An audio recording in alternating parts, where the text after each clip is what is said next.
当它靠近蒲公英是这样的，当它靠近水流是这样的。很有意思吧？其实这个物件的名字叫住集体，它就像是电荷们的5星级酒店，一旦入住就不愿意轻易离开了。那怎么让他们住进去呢？方法有很多，我们来看看最古老的一种热极化。先将绝缘材料蜂蜡、松香和棕榈蜡按比例混合在一起，高温融化，然后倒入模具当中。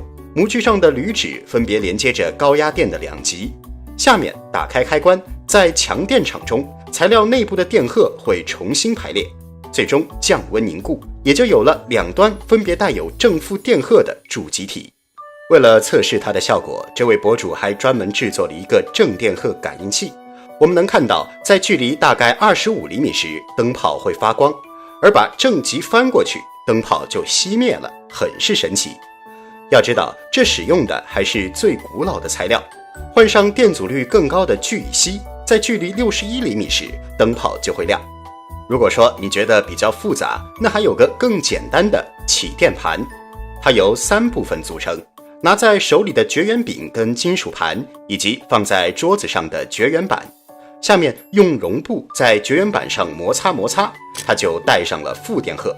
然后将金属板靠近或者直接放在上面，受静电场的作用，金属板上的电荷也会分离，下方是正电荷，上方是负电荷。这个时候，如果你用手触碰一下金属板，也就是接地，那负电荷会被释放。此时此刻再将金属板抬起，它变成了只带正电荷的住集体。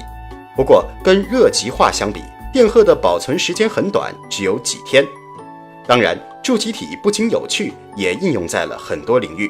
例如某段时间常用的 N95 口罩，它当中的熔喷布就是住集体，可以吸附直径为100纳米左右的颗粒。再比如麦克风里的住集体薄膜，声波的振动会引起它的振动，从而影响电容的变化。又因为住集体上的电荷数保持恒定，所以电容和电压成反比，这样便能实现声音到电信号的转变了。